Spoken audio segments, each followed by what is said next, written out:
Au niveau mondial, on a quand même l'impression que c'est le retour de la loi de la jungle, voire même du Far West, avec ce cri d'alarme qui a été lancé notamment par le président de la région PACA, qui dit avoir acheté des masques à la Chine, masques qui ont été rachetés parce qu'ils ont doublé la mise par les Américains sur le tarmac chinois. On a du mal à y croire.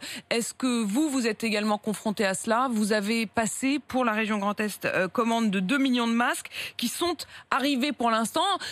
À quel prix? Alors, au prix déjà d'avoir une cellule quasi permanente qui ne fait que ça ici en région et qui travaille avec des importateurs que nous avons sélectionnés justement pour leur sérieux et leur connaissance du marché. Nous l'avons fait, nous avons commandé 5 millions de masques et nous avons fragmenté notre commande en plusieurs, de telle manière en plusieurs morceaux, de telle manière à ce que justement à ne pas mettre tous nos œufs dans le même panier. Mais c'est vrai que ce qui se passe avec les Américains est assez terrible. Ils sont en capacité sur le tarmac de racheter des cargaisons entières en payant en cash. Pour vous donner une indication, aujourd'hui, nous recherchons par exemple des blouses. Une surblouse de soins coûte habituellement 31 centimes.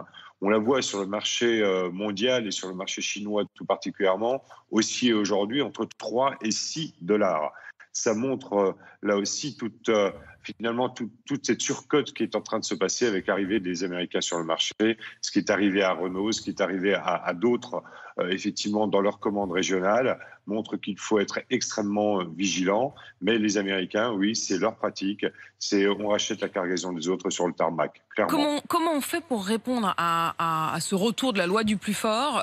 Vous le disiez à l'instant, les prix ont considérablement augmenté. Est-ce qu'il faut utiliser les mêmes armes? C'est-à-dire, vous le disiez, ils sortent du cash. Est-ce qu'il faut que la France mette la main à la pâte et considère que désormais, tant pis, on mettra le prix qu'il faudra? Emmanuel Macron avait dit l'État payera.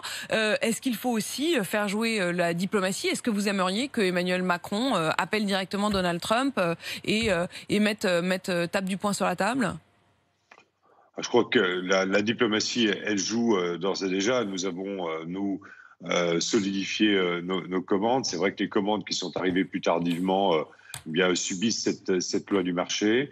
Mais je pense qu'aujourd'hui, la France, sur les marchés internationaux, a aussi la capacité d'avoir une voie diplomatique qui porte et un dialogue qui peut se faire autant avec les autorités chinoises qu'avec les autorités américaines.